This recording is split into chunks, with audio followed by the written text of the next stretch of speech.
parashat Noach du Sefer Bereshit, c'est une paracha hautement actuelle, puisque c'est la paracha du déluge, et donc l'effacement de toute une humanité qui disparaît, ce qui est terrible, on va voir.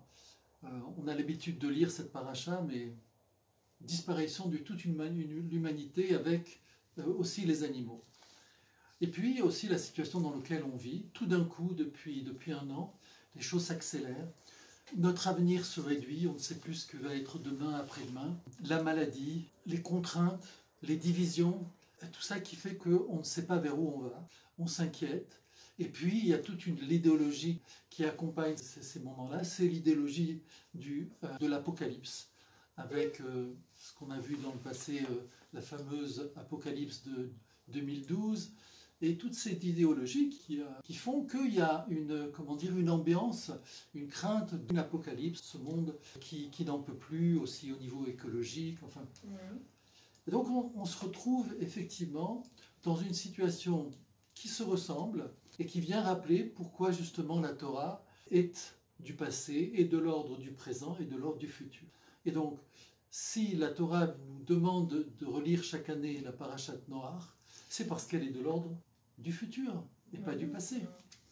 Devant cette énormité de cette destruction, il y a quelque chose qui va apparaître comme un signe positif, totalement optimiste par rapport à notre réalité. C'est que malgré tout, Akadosh Baruch Hu sauve un homme. Et donc, ici, il y a un constat qui est fait par Akadosh Baruch Hu, à savoir, le monde ne peut pas survivre, ne peut pas continuer, et donc je vais le détruire, on va le voir, y compris Noach, y compris Noé. Noé est compris dans cette destruction. Mais il va y avoir quelque chose de particulier chez Noé, chez Noach, qui va faire que Akadosh Baruch Hu va préserver Noé. Et dans ce geste, on va comprendre que autant il y a un constat sur le fait que ce monde-là, le monde qui précède Noé, ne pouvait pas survivre, autant du fait que Akadosh Baruch Hu ait préservé Noé, eh bien il nous annonce que ce monde, avec l'homme, a un futur. Que ce monde va véritablement vers une réussite. Sinon, il n'aurait pas sauvé Noé. On va voir qu'il y a même des engagements d'Akadosh Baruch Hu par rapport à la création, par rapport à Noé, dans lequel il s'engage, en tout cas par rapport au déluge. On va voir au travers de la paracha ce qui a fait que Noé, dans un premier temps, a été inclus dans cette génération, et donc Noé, comme on l'a dit, devait disparaître. Et en même temps, on va voir les éléments qui font que ce monde-là est préservé. On comprend au travers de la paracha de Noé le fait que le monde qui l'a précédé était détruit, que finalement l'existence du monde tient entre les mains du sage. À partir du moment où il y a un Noé, Akadosh Baruch Hu considère que ce monde-là peut exister. La preuve, puisque ce monde existe depuis Noé, depuis 4782 ans, et nous sommes tous des héritiers de Noé. On voit que Akadosh Baruch Hu savait ce qu'il faisait, si on peut dire. On va déjà voir quelle est la personnalité de Noé, quelle est sa particularité, et qui fait que justement il a été sauvé. Après, à nous de regarder autour de nous, de regarder en nous évidemment, et de regarder autour de nous, de savoir qu'est-ce qui correspond. Mais en tout cas, ça fait écho parce que moi, de mes contacts avec de nombreux élèves dans le monde entier, c'est quelque chose qui est perçu par tout le monde. Tout le monde perçoit cette impasse dans laquelle on se trouve. Tout le monde perçoit qu'on est complètement assommé devant une telle puissance qui arrive à mettre le monde entier dans le même panier. Et donc, tous les hommes du monde entier, quels que soient les continents, en Afrique, en Asie, en Europe, aux États-Unis, en Amérique du Sud, chacun perçoit cette impasse et il y a de partout dans le monde des velléités, soit de baisser les bras, soit de suivre comme un troupeau la situation en se disant « advienne que pourra », c'est ce qu'il y a exactement, soit des gens qui essayent de se révolter et qui se préparent à une forme de résistance, mais sans avoir vraiment une clarté au niveau de l'histoire, comme il y a dans le judaïsme. C'est-à-dire, dans la Torah, on voit que l'histoire a un sens. On va le voir avec l'histoire de Noé. Donc, de la même manière qu'elle a un début, elle a une continuité, eh bien, il y a un aboutissement de cette première histoire de l'homme qui est notre monde, qui nous permet de comprendre ce qui se passe et d'avoir une vision positive. Alors, on va d'abord découvrir comment Noé a été sauvé du déluge et qu'est-ce qui a fait que Akadosh Baruch Hu l'a sauvé. Voilà ce que dit le texte avant la paracha de Noé. Vayomer Adonai Emche et Adam asher barati me'al pene adama me'adam ad behema ad remes ve'ad of hashamaim ki nichamti ki asitim venoach matzachen be'ene Adonai. Et Hachem dit: j'effacerai l'homme que j'ai créé du dessus de la face de la terre, depuis l'homme jusqu'au bétail, jusqu'à l'insecte, jusqu'à l'oiseau du ciel, car je regrette de les avoir faits. Mais Noé trouva grâce aux yeux de Hachem. Ici, on voit que la destruction concerne d'abord et en premier lieu l'homme, mais aussi tout ce qu'il y a sur la surface de la terre, les animaux, les insectes, jusque dans les oiseaux.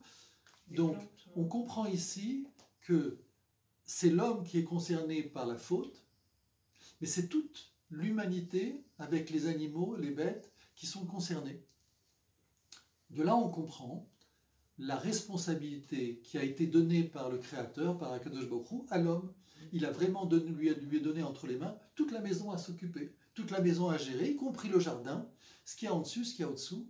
Et de par son comportement, le monde mérite ou le monde démérite. Dans le texte, on va avoir les enseignements du Or HaChaim. Comme on a dit, le Or HaChaim, sa puissance, c'est évidemment de rentrer à tous les niveaux du texte, jusqu'au niveau secret, jusqu'au niveau caché, mais aussi de reprendre toutes les anomalies et de nous faire part justement des enseignements qui sont cachés. Le Or HaChaim commence sur les enseignements qui précèdent la paracha de Noé. Vayomer Hashem Emche. Akadosh Baruch Hu a dit: j'effacerai. Utzchar lomar ki nichamti vechule. Velo ispik bema she'amar besamuch. Ba lomar she'tam she'amar emche ou letzad shenichem al asyatem. Lo letzad maaseh hareshaim. Le Or HaChaim dit, voilà, dans le texte, il y a deux fois le mot j'effacerai. Théoriquement et logiquement, il aurait suffi d'une fois pour comprendre. On sait qu'à partir du moment où Akadosh Baruch Hu a décidé d'effacer, le texte n'a plus besoin d'en rajouter, on va dire. Donc pourquoi le texte vient répéter le mot « j'effacerai » ? Là, un enseignement extraordinaire, c'est que il y a la volonté d'Akadosh Baruch Hu d'effacer toute l'humanité d'après un constat général, et puis un deuxième fonction, on va dire, d'effacer, qui est liée au comportement moral de l'homme. C'est-à-dire que nous, dans notre compréhension habituelle, Akadosh Baruch Hu efface cette humanité parce qu'il y a un comportement immoral. Mais là, le Or HaChaim, du fait de l'anomalie du texte, nous met en évidence qu'il y a deux raisons. La première, c'est parce que le monde s'est corrompu, d'une manière générale, dans sa globalité, et la deuxième, à cause de la méchanceté, de la cruauté qui y règne. Qu'est-ce que va dire le Or HaChaim ? Derrière cette idée, il y a qu'à partir du moment où Akadosh Baruch Hu constate que le monde est dans une impasse, qu'il n'y a aucune possibilité de retour, alors toutes les créatures qui sont sur cette terre, bons comme mauvais, les méchants comme les bons, les sages comme les mécréants, toute cette humanité est effacée.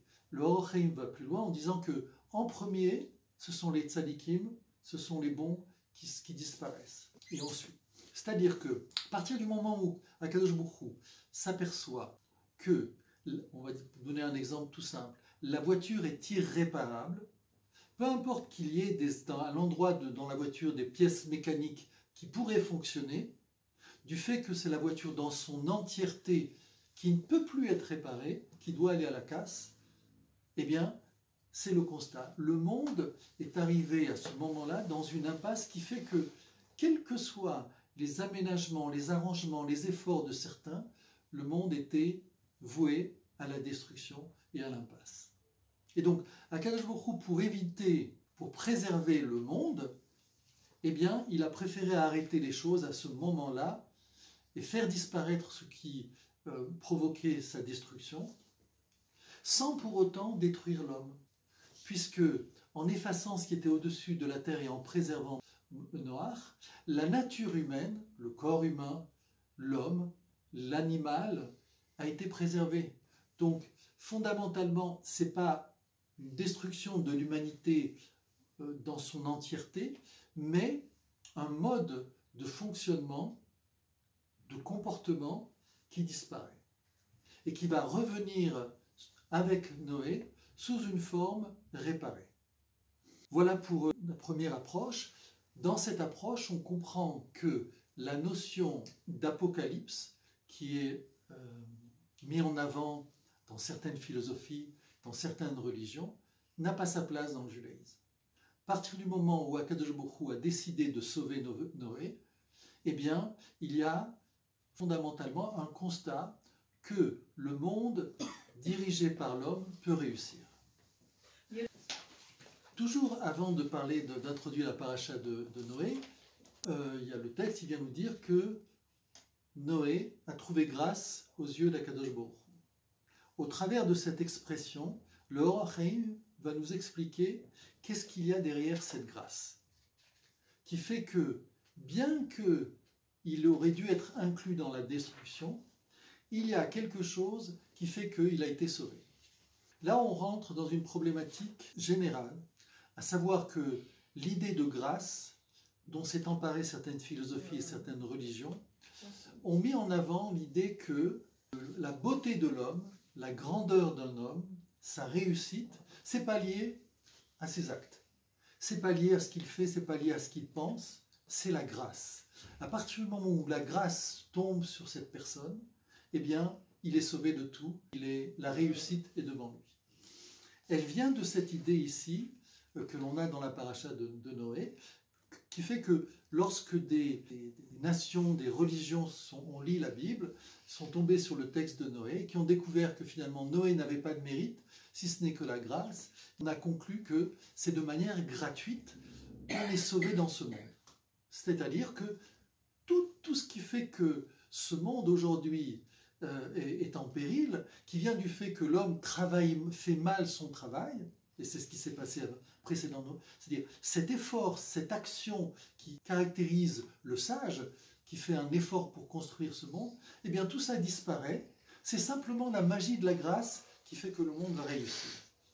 Et ici, c'est un gros problème parce que c'est l'action de l'homme qui fait que le monde peut réussir. Donc ici, il y a une opposition. Et alors, Chaim va expliquer en quoi il y a eu une grâce. Et on va le développer ensuite dans le texte. On va voir que ce n'est pas une grâce gratuite. Il n'y a pas du tout de gratuité. Je ne vais peut-être pas rentrer dans le texte en hébreu, mais développer ce que dit le Or HaChaim. Le Or HaChaim va dire que, au travers de la grâce, il y a des mitzvot qui ont été réalisés par Noé, qui sont des commandements, des comportements particuliers qui fait que l'homme est sauvé. C'est-à-dire qu'il y aurait dans notre vie certaines mitzvot qui, si elles sont accomplies, préservent le monde, le préservent de la destruction et l'homme aussi.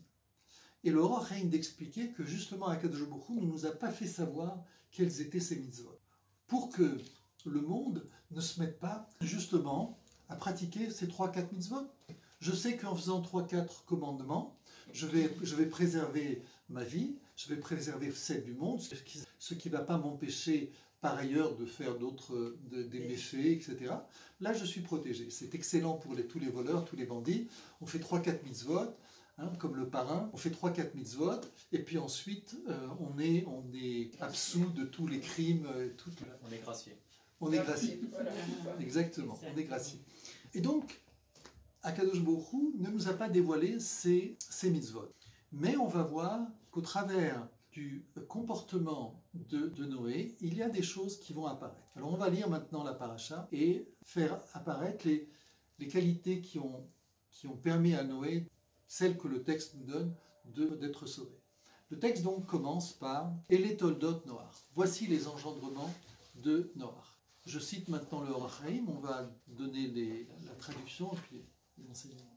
Omro ele sheyore al isul zulatam. Yesh makom lomar, shenitkaven lifsol doro, אלא שלא היה צריך להודיע זה שכבר נפסלו ונכתמו למחות. Voici les descendants de Noach et les Toldot Noach. Le mot voici indique une disqualification des générations précédentes. Il y a une particulier dans le mot Élé. Il y a un enseignement dans la tradition qui fait que quand on dit Élé, voici, eh bien ça, c'est une coupure par rapport à ce qui précède. Tout ce qui précède est mis de côté, on ouvre une page nouvelle, une page blanche. Quand on va dire « Ve'ele » et « voici », la Torah vient nous dire il y a une continuité. Par exemple, « Ve'ele amishpatim » dans le Sefer Shemot, quand Akadosh Baruch Hu donne la Torah, la paracha qui suit, c'est une paracha qui vient nous donner exactement quelle est la conséquence au niveau juridique mishpati du don de la Torah. Et donc, cette paracha va commencer par « Ve'ele » et voici, il y a une continuité. La Torah ici commence par le mot « Ele », donc il y a une coupure. Le Or HaChaim dit, c'était pas nécessaire de montrer que la génération précédente qui a été discréditée, que l'on ouvre une page blanche, puisque comme on l'a vu dans le paragraphe précédent, Akadosh Baruch Hu nous annonce que le monde a été effacé. Donc, qu'est-ce que vient dire ici la Torah?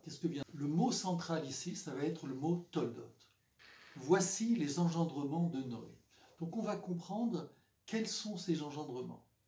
A priori, en traduction du mot Toldot, vient exprimer la descendance, les enfants. Or, le texte ne va pas s'exprimer par rapport à sa descendance, puisque le texte, au lieu de nous dire voici la descendance de Noé, Shem, Ham et Yafet, qui sont ses trois fils, le texte vient dire voici la descendance de Noé, Noé était sage. Donc la Torah vient mettre en évidence que la descendance de Noé, c'est Noé qui était sage, si on suit la logique de la phrase. Au lieu de nous dire voici la descendance de Noé, voici ses fils. La Torah nous dit voici la descendance de Noé, voici que Noé est un sage. Quelle est la descendance de Noé? C'est le fait qu'il soit sage. C'est-à-dire, qu'est-ce qui va découler de Noé? C'est sa sagesse, c'est ses midot, les mitzvot qu'il fait. Et la descendance d'un homme, c'est pas ses enfants. C'est ce que lui, il fait dans sa vie, ce qui découle de ses actes. Au bout du compte, au bout de la vie, qu'est-ce qu'il reste? Il nous reste aucune matérialité, rien du tout, plus de vêtements, plus de corps. Donc ce sont simplement les actes. La réputation. La réputation, les actes qu'on a. L'idée qu'il y a derrière, c'est que la personne laisse ce qu'elle a réalisé derrière elle, et c'est au travers de cette réalisation que apparaît sa descendance. Derrière, il y a aussi une autre idée. C'est que, au bout du compte, les enfants héritent non seulement génétiquement de la partie physique des parents, mais aussi de la partie morale et psychologique. Et donc, ce qu'on transmet à nos enfants sans être conscient ou pas conscient, c'est notre patrimoine spirituel et ce qu'on a réalisé. Bon, ça, c'est l'expérience de la vie. On a une expérience, on a une vie, on a des événements qu'on traverse. Et puis on se rend compte qu'au travers des enfants, ces choses-là réapparaissent. Comme par hasard. C'est-à-dire que les parents ont une expérience de la vie, sont soumis à des épreuves, qu'ils traversent ou qu'ils ne traversent pas, eh bien, on voit qu'ensuite, il y a un relais par les enfants au niveau de ces mêmes épreuves. C'est facile à comprendre parce qu'en fait, on s'aperçoit que l'homme n'est pas limité dans sa réussite. C'est pas parce que dans ma vie, j'ai pas réussi ce que je devais faire que tout espoir est terminé. Au travers des enfants, des petits-enfants, eh bien, il y a un espoir que ce qui a été entamé par les parents soit continué par les enfants. Il ne revient pas à l'homme de tout réaliser. On doit réaliser ce qu'on doit faire, ce qu'on peut faire. Si on n'y arrive pas, eh bien, il y a une descendance qui va continuer et qui va parfaire le travail. Une autre idée, c'est la dimension collective qu'il y a dans le sage, dans le tzaddik. Or, Chaim dit comme ça, Vayolid Noach. Noach a engendré. Od Yitbarer al derech omram, veze leshonam, Noach omer le Moshe, ani gadol mimcha, Moshe omer lo, ata itzalta atzmecha, velo haya becha koach leatzil et doro. Veo omro, ele toldot Noach, Noach levad. Veshalal zulato, כי לא היה בו תועלת לבני דורו, ולא הועילו זכויותיו, אלא לא לעצמו. Ici, l'Or HaChaim nous amène un midrash surprenant. Noé s'adresserait à Moshe, plusieurs milliers d'années plus tard, enfin, une communication spirituelle qui dépasserait le temps. Noé dit à Moshe, j'ai été plus grand que toi, parce que je fais mériter, ou je t'ai fait mériter le monde. S'il n'y avait pas eu de Noé, le monde n'existerait pas. Et donc Moshe n'existerait pas. Le monde entier, tous les hommes descendent de Noach. Moshe de lui répondre, eh bien, toi, tu as réussi à te sauver, mais tu n'as pas sauvé la génération. Tandis que Moshe, on sait que Moshe ne s'est pas préoccupé de se sauver à lui. Sinon, Moshe serait rentré de Midian, il serait rentré directement en Eretz Israël, il aurait construit le temple. Moshe, il avait ce pouvoir. Moshe s'est préoccupé de sauver toute sa génération. Voire même, pour sauver sa génération, il a été même jusqu'à se priver de tout son rêve qui était de rentrer en Eretz Israël, pour rester avec justement la génération qui était avec lui et qui n'a pas mérité de rentrer en Eretz Israël. Donc Moshe est dédié totalement à un niveau collectif, qui n'a pas été le cas avec Noach. Est-ce que Noé aurait pu sauver, avec un certain travail, toutes ces générations? C'est une question qui est ouverte. En tout cas, le rôle du sage, le rôle de tout individu, n'est pas un rôle simplement par rapport à soi-même. On doit ici garder de vue que nous sommes dans une collectivité, nous sommes dans un monde d'hommes, et que cette réussite ne peut passer qu'au niveau universel. Je ne peux pas me préoccuper que de ma seule réussite. Et donc, la seule vision de la réussite de l'homme doit passer avant tout par lui-même, par sa famille, par la collectivité qui l'entoure, son pays et au niveau de l'humanité. Et là, on voit apparaître le plan du peuple juif. C'est-à-dire que d'abord, nous ne nous adressons pas simplement qu'aux Juifs. Akadosh Baruch Hu n'a pas créé que les Juifs dans le monde, mais toute l'humanité. Et donc, il y a un couple, on va dire pour simplifier les choses, qui est d'un côté les Juifs et de l'autre côté l'humanité. Et que c'est dans cette dimension de l'universel que se place le sage, que se place l'homme juif. Je ne peux pas chercher qu'à me sauver moi-même. On le dit, les Pirkei Avot, les maximes de nos pères disent « Imen anili mili » si je ne suis pas pour moi-même qui je suis, c'est-à-dire qu'au début, on va le voir avec Noach, la première étape, c'est de se bonifier, de réparer, d'avancer soi-même dans la vie. Pour qu'un radiateur réchauffe une maison, il faut d'abord qu'il soit chaud. Et là, c'est la même chose. C'est au niveau donc personnel comme au niveau collectif. On doit s'améliorer au niveau de la personne. Mais ça ne suffit pas. La problématique ici qui se pose, c'est une problématique universelle. Comme par hasard, les événements que l'on est en train de vivre se passent à un niveau universel. Alors certains y verront quelque chose de très négatif, voire un danger de mise en esclavage du monde, de destruction, tout peut être imaginé, mais fondamentalement, ça correspond exactement au projet d'Akadosh Baruch Hu.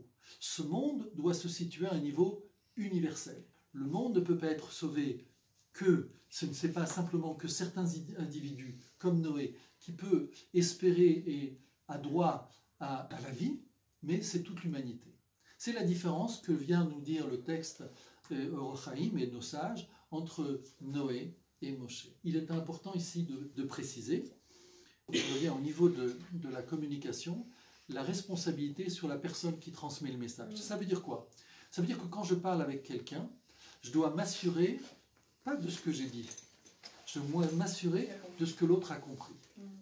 Et à partir du moment où je suis certain que ce qui a été dit a été entendu comme je le dis, à ce moment-là, on sort de l'ambiguïté.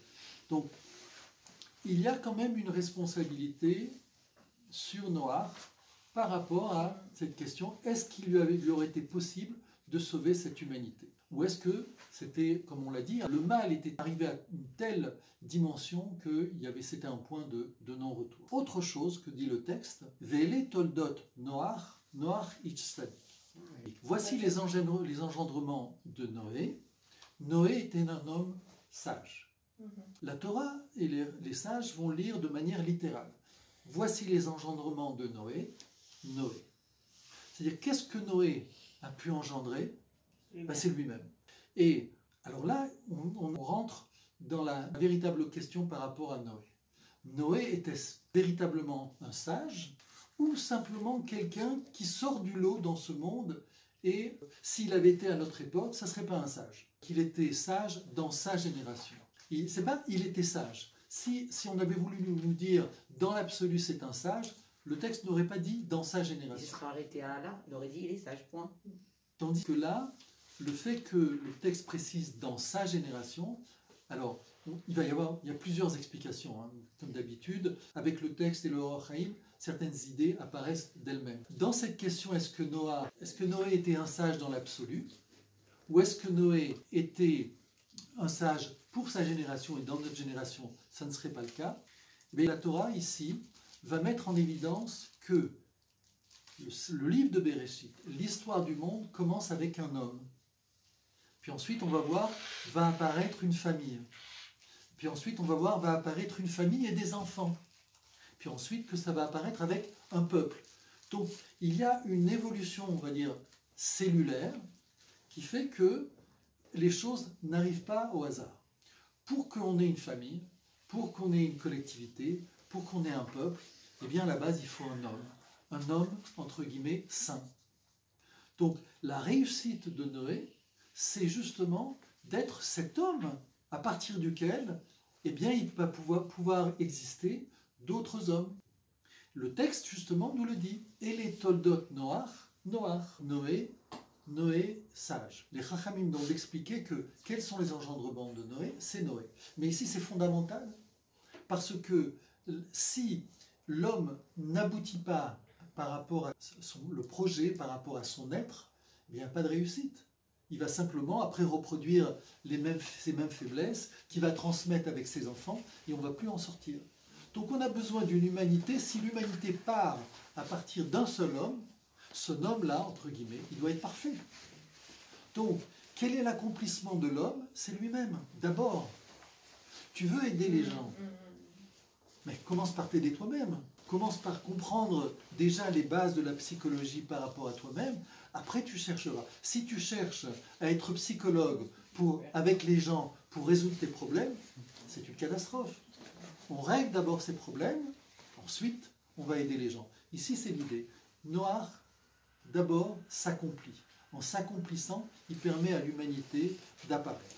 La deuxième chose qui apparaît aussi dans le texte et qui est souligné plus par Manitou, les enseignements de Manitou, c'est ce que j'ai reçu. Le Rav Léon Ashkenazim dit Manitou va dire au nom de nos sages que voici les engendrements de Noé. C'est-à-dire que qu'est-ce qui fait que Noé a été sauvé?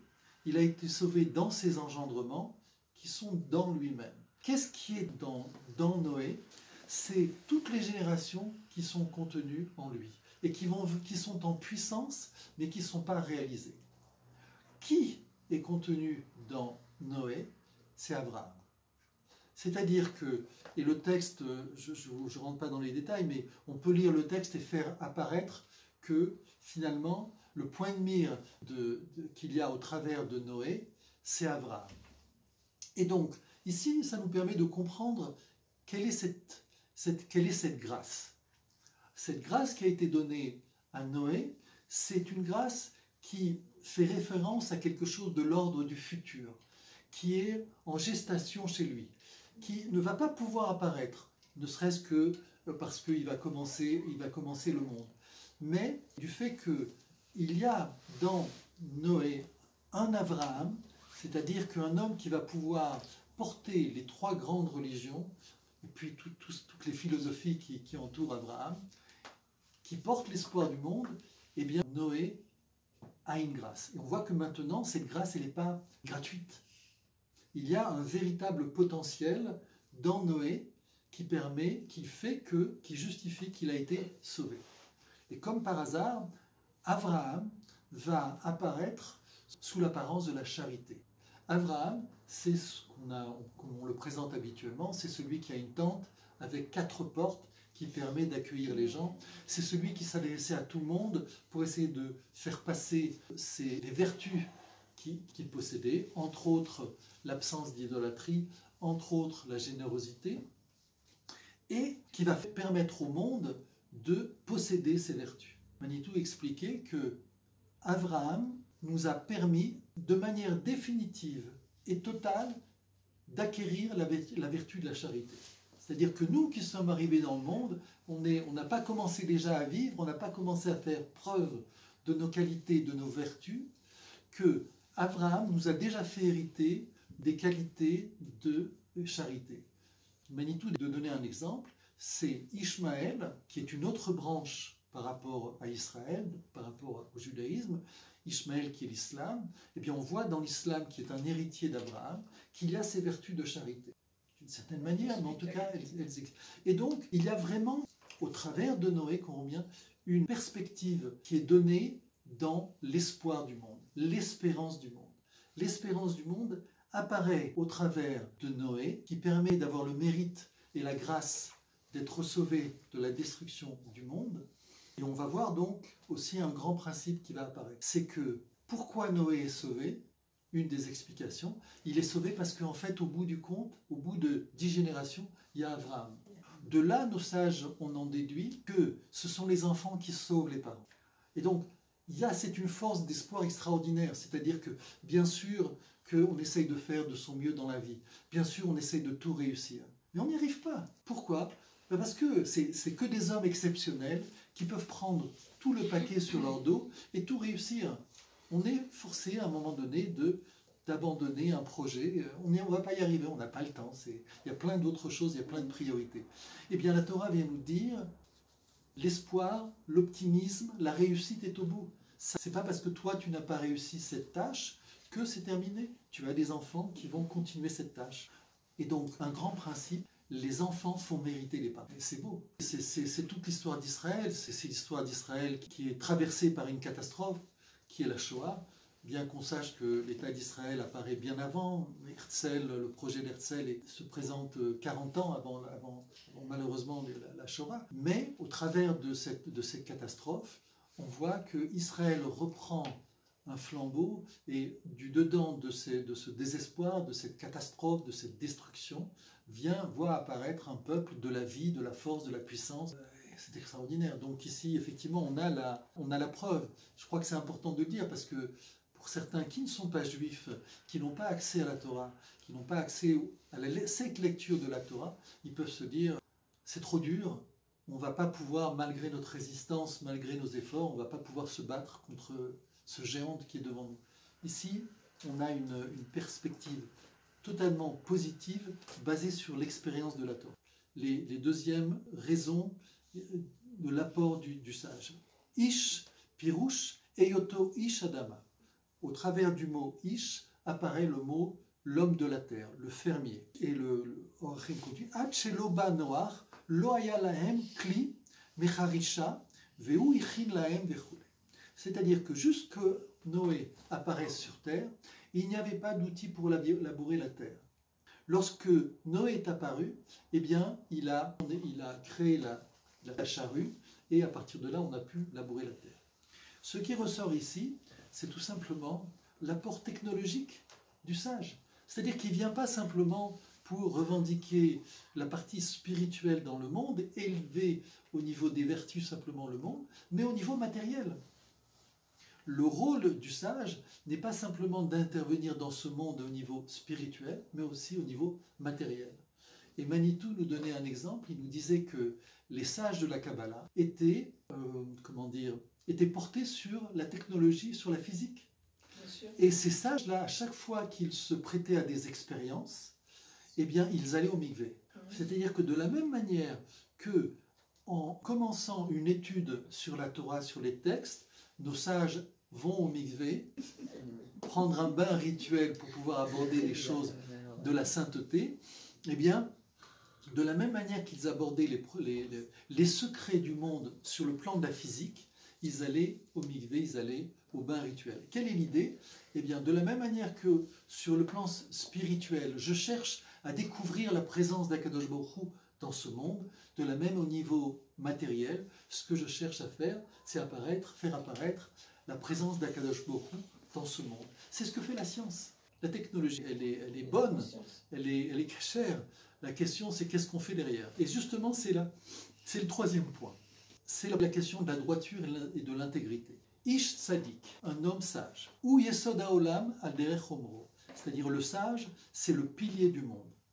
Vetzadik yesod haolam, sheilu lo haya olam bemetziut. Je traduis, excusez-moi. Troisièmement, homme sage. Noé donc est un homme intègre, droit. Donc tout ça pour nous indiquer que c'est l'homme qui est le pilier du monde. C'est l'homme sage qui est le pilier du monde. C'est probablement la vertu la plus essentielle dans ce monde, c'est la vertu de l'intégrité, de la droiture. Et ici, on s'aperçoit que véritablement, si on lit notre réalité, si on peut distinguer dans le monde le côté positif et le côté négatif, ce qui apparaît, c'est le côté positif qui se dégage de chaque homme, c'est le côté intègre, le côté droit. Et ce qui pourrait se dégager sur le côté négatif, c'est la corruption, les compromis, le mensonge. Et donc, l'essentiel ici, en tout cas dans la réalité on le perçoit, c'est la problématique de l'intégrité, de la droiture, la problématique de la moralité. C'est-à-dire qu'on ne peut rien commencer s'il n'y a pas cette base. Donc, on peut parler de la technologie, on peut parler de toutes les sciences, on peut parler de la politique, on peut parler des médias, on peut parler de la presse, on peut parler de la justice, tout ce que vous voulez. Si fondamentalement il n'y a pas le pilier de la droiture et de l'honnêteté, tout ça ne veut rien dire et c'est le monde qui s'écroule. Or, Chaim dit comme ça. Ve'u lifnim mishurat adin, ki shoresh adin notenet am chassid, vechule. Ve'u lo chen asa. Ve'od she'afilu be'ene dorotav, ukar eyoto anav, ve'u omro tamim bedorotav. Ici, le Or Chaim dit, on parle d'une justice humaine, avec compassion, dont le but est de rapprocher l'homme de l'intégrité. De citer un psaume, aimer celui qui t'aime, mais sois tortueux avec celui qui est pervers. Il s'agit d'aborder une réussite dans le monde. À partir du moment où il y a de l'amour chez quelqu'un, il faut le faire grandir. Il faut faire apparaître, peut-être qu'il manque de force, il manque de lumière, il manque de chaleur. Donc fais grandir cet amour que tu perçois chez l'autre. S'il y a de la perversité, eh bien, ça veut dire que l'homme a choisi ce côté-là pour son propre intérêt. Tu dois l'aborder, tu peux le toucher que dans sa démarche. Si on veut toucher une personne qui, dans son cheminement, est tordu et pervers, il faut venir sur son chemin. Il y a des rabbins, justement, qui sont spécialisés pour aller dans les nightclubs, dans tous ces endroits, pour aller chercher des personnes.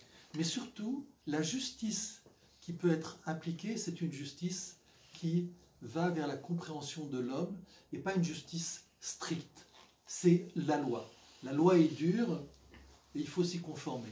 Non, c'est le principe qu'il y a à rechercher derrière la loi, c'est de trouver la véritable, comme dit le texte, la véritable justice qui est derrière, qui est dans la justice. La deuxième chose qui est intéressante, c'est Or Chaim et nos sages vont mettre en évidence que nos vertus doivent s'étaler sur 3 générations. Chaque homme doit être reconnu au niveau de 3 générations. Il doit être reconnu par ses pères, c'est-à-dire son père, en voyant son fils, il va reconnaître ce qu'il lui a transmis. Il n'y a que lui qui peut savoir. Moi, je sais ce que je veux transmettre à mon fils. Je suis cordonnier. Qui peut savoir mieux que le cordonnier qui a enseigné à son fils ce qui est bien fait ou ce qui est mal fait? Donc la reconnaissance doit être sur le père. La reconnaissance doit être sur le fils. on a vu ce qu'on a vu avec Noé, on voit qui est Noé, on voit pourquoi Noé est sauvé, reçoit la grâce, parce qu'il y a son fils Abraham, enfin le petit-fils. Donc là j'ai un petit peu sauté, c'est-à-dire que c'est quoi ces trois générations? C'est le père, sa génération et la génération des fils. C'est-à-dire que je dois être reconnu dans ma génération. Comme on a vu, le cordonnier, il doit être reconnu par les gens qui l'entourent, s'il fait un bon travail ou un mauvais travail. Donc c'est dans sa génération qu'il est reconnu. Et comme on l'a dit, c'est-à-dire au niveau de ses enfants, c'est-à-dire est-ce qu'il y a une transmission, puisqu'on a vu que c'est finalement les enfants qui font mériter les parents. Donc regarde l'enfant, tu vas comprendre qui est le parent. Non, ça ne marche pas toujours. Ça marche. C'est ce qui fait que nous sommes ici en Israël, et pas alors que entre nous et la génération qui a été jetée du pays, il y a 2000 ans. Qu'est-ce qui fait que nous sommes là? Ben, si on avait parlé de cette manière à cette génération qui se trouvait dans le malheur, qui se trouvait dans le désespoir, en leur disant, vous n'avez pas à vous inquiéter. Cette flamme qui est en vous va traverser des milliers d'années et va arriver à son aboutissement. C'est le véritable message aussi du judaïsme, de la Torah. C'est-à-dire qu'il n'y a pas à s'inquiéter. Le monde va arriver à son épanouissement. Le monde va arriver, comment? On voit qu'il y a déjà des règles qui sont perceptibles au niveau de Noé. Mais le monde va arriver à son aboutissement. Le dernier point que je vais aborder, c'est la confiance dans Akadosh Baruch Hu. C'est aussi quelque chose qui nous apparaît de plus en plus aujourd'hui. C'est-à-dire devant l'énormité des forces qui pèsent sur nous, des puissances qui s'acharnent à nous faire passer certaines informations dont on sait qu'elles sont fausses, eh bien, devant cette masse, cette force, on se sent complètement démuni. Notre seul espoir, quand on est du dehors de la Torah et du rang du judaïsme, c'est dans Akadosh Baruch Hu. Pourquoi c'est important? Parce que ceux qui sont en dehors de la Torah, ceux qui sont en dehors du judaïsme, de manière, ne serait-ce que parce que tout simplement ils ne sont pas nés juifs, donc il n'y a aucun problème, il n'y a aucune obligation d'être juif, et donc on comprend que ces gens-là n'ont pas eu accès à la Torah et au judaïsme. Eh bien, dans cette situation, ces gens-là n'ont pas d'espoir, parce qu'ils n'ont pas la perception de qui est Akadosh Baruch Hu, qui est Dieu. Et à travers les psaumes, ils disent beaucoup les psaumes. Il y en a qui ne connaissent même pas, ils ne savent même pas que ça existe. Eh bien, ici, il y a tout d'un coup quelque chose qui apparaît, et tout le monde peut en témoigner, mais moi je peux en témoigner par rapport à mes élèves dans le monde entier qui ne sont pas juifs. Il y a une prise de conscience que, eh bien, il y a un créateur. Au-delà de ce qui se passe, il y a une force qui fait que sans elle, on ne va pas pouvoir réussir. Et il y a une tendance de plus en plus qui s'affirme, à savoir se remettre entre les mains d'Akadosh Baruch Hu, se remettre entre les mains du Créateur. La difficulté, c'est que quand on n'a pas accès à cette connaissance, eh bien, il est difficile de percevoir cette espérance, cet optimisme. Mais du dedans du peuple juif, on le voit, c'est perceptible, on le sent, nous, en tout cas en Israël, on voit des interventions extraterrestres, pour être dans un langage neutre, ou divine, pour être dans le langage de la Torah, et qui font que tout d'un coup, il y a des miracles, des choses réussissent, alors qu'on ne s'y attendait pas, et on a tous des milliers d'exemples à donner. Voilà comment le Or HaChaim, lui, l'explique, et il l'explique à partir du texte que je vais vous donner, et on va terminer là-dessus. Et les Toldot Noah, voici les engendrements de Noé. Noach était un homme sage, Tamim Aya Bedorotav, il était sage, simple dans sa génération. Et Elohim Italech Noach. Il marchait dans les voies d'Akadosh Baruch Hu. C'est-à-dire qu'il suivait les voies d'Akadosh Baruch Hu. C'est en cela que Noé a pu aussi recevoir cette grâce. Je vais relire le texte ici de Or HaChaim, on terminera là-dessus. Pirouche, Shegam im Hashem in ig nachayav umenucha. C'est-à-dire que Noé, dans son comportement, il a procuré à Akadosh Baruch Hu de la satisfaction. Alors c'est étonnant, parce que qu'est-ce qu'on peut donner à Akadosh Baruch Hu? Qu'est-ce qu'on peut donner au Créateur? Il a tout. Il ne fait que donner, il n'a besoin de rien. Donc comment tu peux rendre heureux, comment tu peux donner satisfaction à Kadosh Baruch Hu? Il n'a pas besoin, il n'a pas besoin d'être heureux, il n'a pas besoin d'être... Il a tout. Donc comment Noé peut porter satisfaction à Kadosh Baruch Hu? Et là on voit aussi un grand secret du judaïsme, de la Torah, à savoir que quelle est la satisfaction, on va dire, de Kadosh Baruch Hu? Sa seule satisfaction, c'est qu'on reçoive ses bénédictions. C'est-à-dire qu'il est là pour nous donner, pour nous déverser le bien dans le monde, pour nous déverser le bonheur. Il n'a qu'un souhait, c'est qu'on soit capable de la recevoir.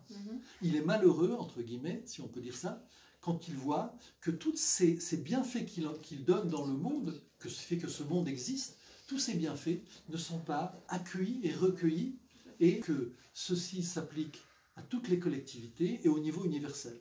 Et là, on boucle finalement la boucle, c'est-à-dire qu'on se retrouve toujours dans cette dimension universelle. C'est-à-dire que ce qui nous fait peur ici, dans la situation dans laquelle on vit, c'est que tout d'un coup, les choses, cette pression qu'il y a sur nous, cette puissance, s'exerce à un niveau universel. C'est plus notre pays qui exerce entre guillemets, sa dictature sur nous, c'est exactement les mêmes choses qui se passent dans le monde entier. Ce que l'on vit ici en Israël, les médias, la manière dont ils communiquent avec nous, c'est exactement ce qui se passe dans le monde entier. Ce que nous ressentons, je peux vous dire, c'est exactement ce que ressentent les Italiens, les Colombiens, les Chinois, les Japonais, et je vous en passe. C'est exactement la même chose. Donc, cette vision universelle, c'est exactement ce dont nous parle la Torah. C'est-à-dire la volonté d'Akadosh Baruch Hu de faire le bien, que ce bien-là soit recueilli au niveau universel. Et là, on comprend que notre tâche, nous, en tant que juifs, en tant que collectivité, elle se situe au même niveau que Noé. C'est-à-dire qu'on peut se sauver nous-mêmes. Mais telle n'est pas notre tâche. Notre tâche, c'est d'intervenir au niveau de l'universel. Et donc on a la chance d'avoir une Torah qui nous permet de nous éclairer sur le sens de l'histoire, sur le devenir du monde. On a pour responsabilité de le transmettre. Parce qu'il y a des gens qui sont dans cette ignorance et sans cette connaissance se sentent perdus et se sentent aller vers l'Apocalypse dont on parlait tout à l'heure, que Dieu préserve. Nous allons vers la réussite de ce monde.